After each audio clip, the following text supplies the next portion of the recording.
Hey friends, my name is Roger Reinert, and I'm your host today for Good Talk. You know, one of the things that I absolutely love about calling Duluth home is that we are a big small town.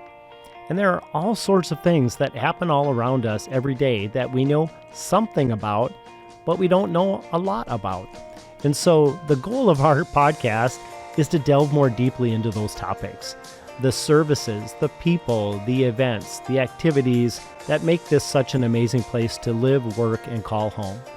So thank you for joining us. We're looking forward to a great conversation, and we'll dive right into the next one. All right. Well, hey everyone, thanks for joining us again. I am super excited today. I'm with Steph Krause, who is with our local Duluth Fire Department. And I just have 1,000 questions related to being a Duluth firefighter. So I'm so excited for you to join us today. So welcome, Steph. Thank you. Thank you for having me. Yeah. So I want to start just kind of like, I always love people's, now that we have so many superhero films out, we know what an origin story is, right? We've seen so, I mean, what's your origin story? Like, how'd you get here? What brought you to Duluth? Are you from Duluth? All of that. I'm from Duluth. I grew up here in the Piedmont neighborhood. Okay. Lived here my whole life, traveled away to do a little bit of work. I attended Lake Superior College. I was drawn into the program for firefighting. Okay. There. And so are you a Denfeld grad? I am a Denfeld graduate, right. Yes. So folks, if you're not from Duluth and listening to this matters. It does. It does matter. Tells you what part, it tells you everything you need to know when you're a Duluthian. And then from Denfeld went to LSC? Yes. And at LSC discovered... Yeah, I went into the firefighting program, yes. Okay. And I taught at LSC. Mm-hmm. I know that we have the facility out in our Fond du Lac neighborhood, but it's kind of really all I know. So what was that like? It was amazing. Like, I've always wanted to be a firefighter, so I remember going to tour there with my mom and just driving onto the campus and seeing the pit, the area that we do all the hands-on training down there, and her looking down there like, "Are you sure this is actually what you want to do?" I'm like, "Yeah, Mom, this is totally what I want to do." So for folks who aren't familiar, this is off Highway 23 Yep. out as you go out to the Fond du Lac neighborhood off on your right-hand side. Yes. And it's to talk a little bit about what that facility is. It's a training facility. It's come a long ways, and since I've been there, there's actually a lot of Duluth firefighters and other local firefighters that are putting a lot of time into developing the program and making it an awesome training campus. And is it a LSC Yep, asset? Yes. Part of the part of the LSC campus, and it's also now being used by other local departments. I had my finishing school out there, and all the other recruits that have been hired on after me have been out there to train. Okay. Now, you said always wanted to be. Mm-hmm. That comes from somewhere, right? Yeah. I mean, were you rescued by a firefighter? Or what? No, I don't. I Awesome. don't have like an actual like memory of like, today is the day that I want to be a firefighter. It's just always something that's been ingrained in me. Oh, wow. I have an uncle who was a volunteer firefighter in a couple different towns in northern Wisconsin. So going to visit him, and he'd bring me to the stations, and I actually got to ride in an engine in a parade on the 4th of July when I was young. So that was exciting. And he gave me a old retired helmet when I was a kid. So that was something that I could always, have and wear. And so that was just something that he just was a role model to, I guess, for that. So it had some exposure early on too. Yes. Yep. But in a volunteer way. Yes. So as you think about like one of the things I want to chat a little bit about is like what does it mean to be a professional? Like, I think there are almost 800 fire departments in Minnesota, but like 17 or 18 are professional. What does it mean to be professional? What's the path to get there? LSC was part of it, right? Yeah, it's definitely part of it. And there's a lot of more departments that are going full time. Okay. Just based on, recruiting and having numbers and having people staffing the stations 24/7. I know it's hard for a lot of the smaller departments rely on volunteers to Yeah. to come and respond. And that's But I also hard. think a lot of volunteer departments rely on you. Yes. Right? Yes. It's like, oh, this is more than we can handle. Because yesterday, an hour ago, I was working at the grocery store, and now, like, this is a big fire. So, Yeah. so LSC was part of. Mm-hmm. So maybe back up. What makes you a professional? Maybe that's a dumb question, but like versus somebody who's not. Well, we go through the training. I went through the 2-year program at Lake Superior College. I mean, it's not required to have the fire degree. Go through the fire 1 and 2 classes. Keep up your skills for all emergency medical technicians, EMTs. Okay. And then there's a whole slew of other specialties, I guess, that you can get into as well. And then there's a process of sort of being screened, right? And then Yeah, and I know so that for makes you the eligible for Superior or Duluth Yes. or the Cloquet Fire District. Or Yep, for the full-time departments, there's different requirements. A lot of departments have a physical test that you have to take to and pass to be a candidate. And then there's interview process and other testing processes. I know how to do some psych testing to go on Duluth and medical testing in addition to that physical test. Okay. And then ongoing training? Yes. Yep. We have, with our license for the state of Minnesota, we have requirements for hours and different topics that we're required to keep refreshed on. And obviously there's new things that, we need to train on and learn as well. So how do you, having some familiarity with the Duluth Fire Department, I know that it literally covers the waterfront because you all do water rescues. It's Yes. like high angle water rescue, trench, chemical because of the industrial base, residential, commercial. Is that unique in a fire department? And how do you maintain this vast set of skills? That's definitely one of the things that drew me to the fire department, just the wide variety of, things that we have in the city and so many different specialties that you can get into. And it is challenging. I mean, nobody is an expert in every single rescue, specialty, I guess. Yeah. Because it's not like the alarm goes. Yeah. And it's like, oh, this is downtown, 6th story. That's Steph. Steph's going. No, it's right. It's like, whose part of town is that? And that's who goes. Yep. And then, so coming back to how do you stay up on that wide variety of anything you might be called on to do on a daily basis? We do regular training. Our training office has a schedule set out for us for the entire year. We have it set up. So certain months are dedicated to certain topics. I feel like I saw recently on Facebook, rappelling or there were firefighters that were I don't know if I knew exactly where it was, but it was sort of like a high angle. Yeah, that was probably part of the task force for the county. Does a special rescue crew to get called out. I think that can be a national resource or used more locally if needed. Because you could have somebody out in West Duluth who was ice climbing or rappelling and got injured, right? Yes, and Duluth Fire, we definitely have the resources to help those people out as well. And I think one of the things that a lot of people don't know is that if I get hurt, yes, an ambulance might come, but Duluth Fire is for sure going to come. Yeah. What is that relationship? Because in some places the fire department is the ambulance, but here we have both things. Yeah, the ambulance service in town here is private's Mayo Clinic ambulance. But we also have Rescue One.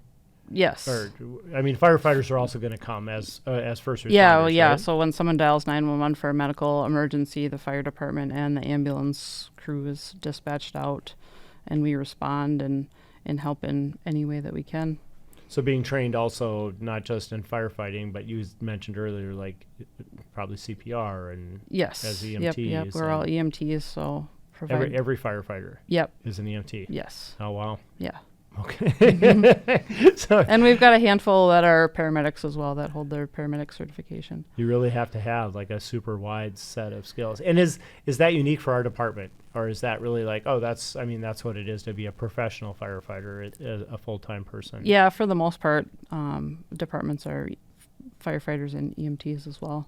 Okay. Have that wide variety of skill set. Yes. So as you think about everything that is required of you, like what do you do to keep yourself physically ready to respond on a moment's notice to any of those things? I mean, is there stuff that you're like, I go to the gym, I run, I go to, what does that look like? Because obviously it's a physically demanding job. It is a physically demanding job. I'm a big runner, so outside of work, I like to go running as much as I can. Okay. And then in all of our stations, actually, we have workout facilities so we can spend time on duty exercising as well. Because when you're on duty, you sort of live at Yeah, the we do live at the station. station. Yeah. So we work 24-hour shifts. We start at 7 a.m. and then we work through and get off at 7 a.m. the following day. Okay. And what is that, like how does that shift, how do those shifts work? Like when are you off? And like when you're on, what does a day in the life look like? So we do 4 days is kind of our tour, we call it. Okay. So we'll work one on, one off, one on, one off. So 4 days I'll have working days. Okay. And then we have a chunk of days off. Where you're off. Yep. So I actually got home this morning, so I'm going on 4 days off. Oh, wow. So then in 4 So days. you're just coming off of 24. Yep, I'm just coming off of 24 this wow. morning. Thanks yeah. for being here. Yeah. So yeah, and then I'll go back, and then after I do my next tour, I'll have 6 days off. Okay. So that's your time when you can like really get away. Yeah. Yeah, because otherwise you only have like a day. And by the way, in that Yeah. day you're recovering from Yes. having just been on for 24. Exactly. Right? Yeah. In the course of 24, Mm-hmm. like I mean, that's not how most people's jobs work. Like, I mean, what is that like? Like, just walk us through your 24 hours at if there is a typical day. Yeah, I mean, everybody's got their own little day set up, I guess. So get there in the morning and we get our gear on the rigs, usually by 6:45. So you give it a little buffer time and have a conversation with the off-going crew, see what they did yesterday. Wow. You know, anything exciting? Kinda your What turnover brief, what yeah. kind of equipment did you use? We spend some time going through the rig, making sure all of our medical bags are set to go for the day, all resupplied if they had used anything yesterday. I like to check my hose lines, make sure that those are all loaded how I like them. They've got a nozzle on them, and they're all attached in the truck ready for me to pull off if I should need it. Okay. Tools, water can, fire extinguisher, Wow. stuff that I know that I'm likely to use. Okay.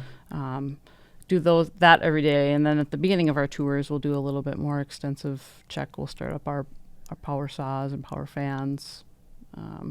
Do a little once over on the rig, make sure everything is in good operating order to start the day. Okay. So And what is like a contingent? So which station are you at? I'm in the pool. Okay. So you. I go wherever I'm needed. So if Okay. somebody's on vacation or if somebody's on sick leave, I go fill in at the station. So you've kind of been all over town. Yes. Oh. Yeah. That's kind of cool. Yeah. I spent this past tour out in Gary at 10 Engine. Okay. I was out there yesterday. You guys were running. Yes. Yeah. we were out and about Go by. yesterday. And I mean, what kind of calls routinely come in? And you know, I think there's some that may think like, well, you're just sort of hanging out there. Maybe something happens. Maybe it doesn't. I don't get the sense that that's what a typical day is like. So what kind of calls will you expect to go on in your next tour? Do a lot of medical calls is more than half of our call volume last year, looking at the numbers, we did more than half of our runs were medicals. Okay. So I always expect a handful of medicals for the day. Okay. And then it's just, I don't know, kind of like a grab bag of calls. You never know what you're going to get for the day. That's another thing that kind of drew me in, is just the variety. And No 2 days are the yes, same, right? Exactly. You never know what you're going to get.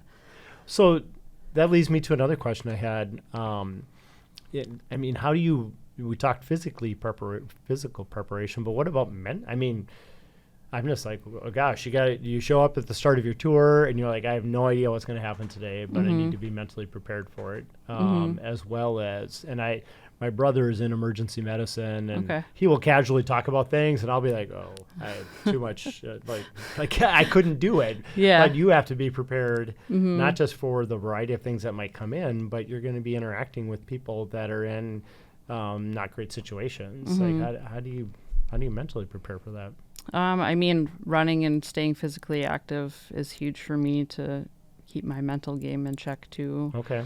I don't going for a run is just a good way to decompress from the day, but yeah, I mean, talking with people that I work with and then having a good out of work life balance is also huge. Do our firefighters have access to mental health? Like, yeah, can you go to a counselor or have that help as well? Yeah, that's something that has been huge in the last few years. There's tons of resources for us. Great.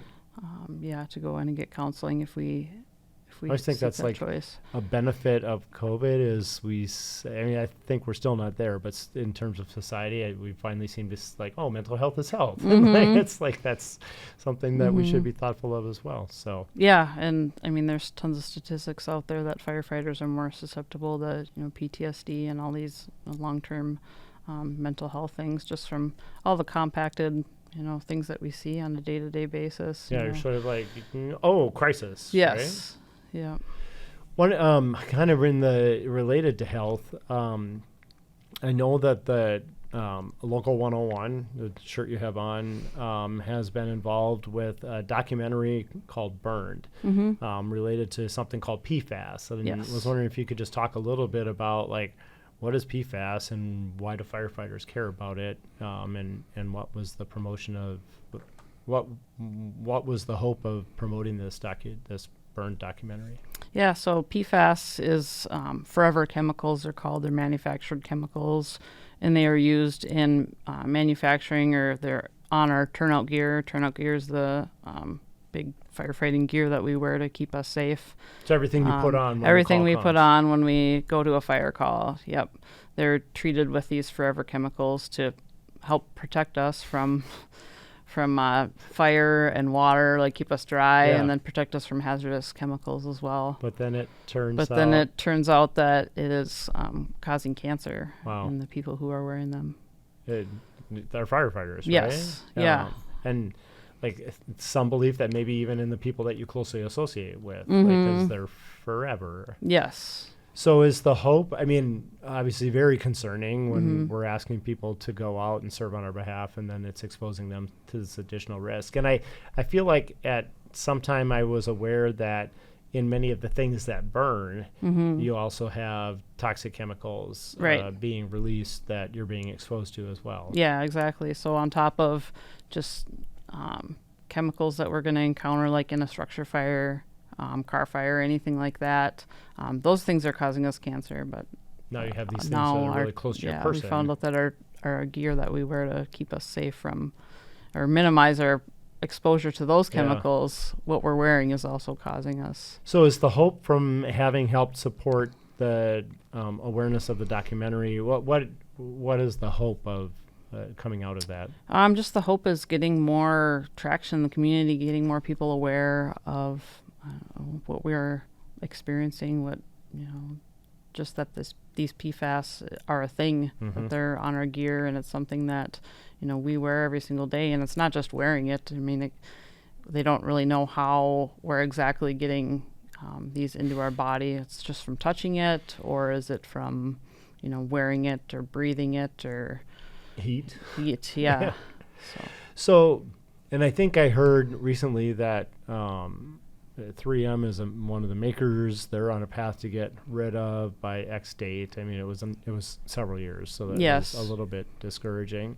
Are there alternatives right now? I haven't heard of any alternatives, but I know that they are working to find. So you need this. Yes, we need it. In the immediate, yes. But it has this long-term risk. Yes. Ugh.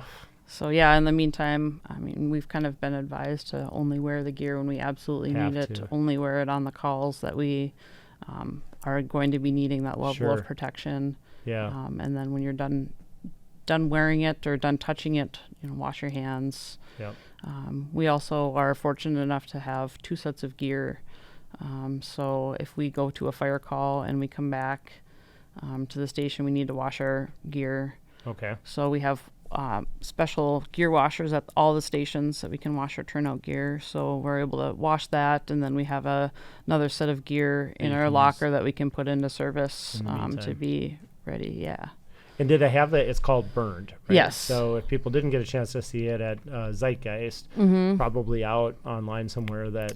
Yeah, I'm not sure how it's going to be Yeah. released after. I know that it was We'll find out, Yes. and we'll put it at, we'll get on back YouTube to you. down below, that Yeah. whole thing. So, awesome. As you think about moving ahead in your career, like what are some of the, I mean, is the goal to have a permanent station? Like what are career milestones for? That is definitely a goal for a lot of people, having a home or having a station that you can kind of become a little specialist at, I suppose. I'm happy in the pool right now. I don't know. I've been on Duluth for 1.5 years now, and it's flown by, and it's just like, I don't know where I would want to like sit down and have a little home. I feel like I haven't spent a ton of time at a lot of the stations. Probably also gives you the ability to really interact with a wide variety of other firefighters too. Yes, get to know a lot of people on the department and get to know a lot of parts of our city. Okay. Well, before we wrap up, I have to ask you about your cat, because I know Tony, and he also has a podcast, and I had a chance to be on his podcast in the past. So, what's your connection with Tony Stensland and Tony Stensland Coaching? Yeah, I first met Tony, probably back in like 2017. I impulsed the Grandma's Marathon or the half marathon bib. I was like, I think I could run a half marathon. It was something my mom had always interested. Yeah. When it opened, I was like, all right, let's do it. So my mom and I decided we were going to run the half marathon together, and I was like, I don't know how to train for this. I don't know what I'm doing. I'm not a runner. I don't actually like running. Like, I've done 5Ks here and there. Didn't you just mention running like several times over the course of this? Okay, I've come a long way since. So Tony was actually coaching the training group at the Duluth Running Company when I first met him. So I got involved in that group and ran with it. And then Tony broke off from that and developed his own company. So I went with So you've worked with him as a coach? Working with Tony. Yeah. Been running his groups, his fall group and his summer group that he does. Awesome. Yeah, so been doing that. And if you're a runner interested, Tony's a great guy. Yeah, it's a great guy. We've got a great group. We call it our little running family. And I mean, we get to know these people. We just spent 20 some weeks together training for Grandma's Marathon. So, and then we're about to start up again in a few weeks here. So which race did you run? Half or full? I didn't. I was out supporting our people. Okay. Yeah. So, cool. Yeah, I know there was another firefighter who was shooting for a sub-3 marathon. Yeah, we had a handful of no people. Joke. Yeah, that is crazy. Didn't quite make it. It was not the best day, but I remember known Tony for a long, long time. When I came back from Afghanistan, I met with him to talk about kind of getting running going again, and I said something like, I would like to be fast again, but I'm not ready. And he's like, no, you're not. But here are some things to do. And, it was actually really, really, really helpful. He's a great guy, easy to work with, but also just very, very thoughtful about running and kind of taking you wherever you're at and helping you move to no matter your ability. Yeah, he has a program to get you to your goal. Cool. Well, Steph, thanks so much for taking time to be with us today. Thanks for all you do on behalf of our community. Thank you. Especially knowing that you just came off a tour, and to the best of your ability, always be safe out there. So thank you very much. All right, Steph Krause, thank you. Thanks for joining us today. You've been listening to Good Talk. I'm your host, Roger Reiner, and we look forward to having you with us for our next conversation.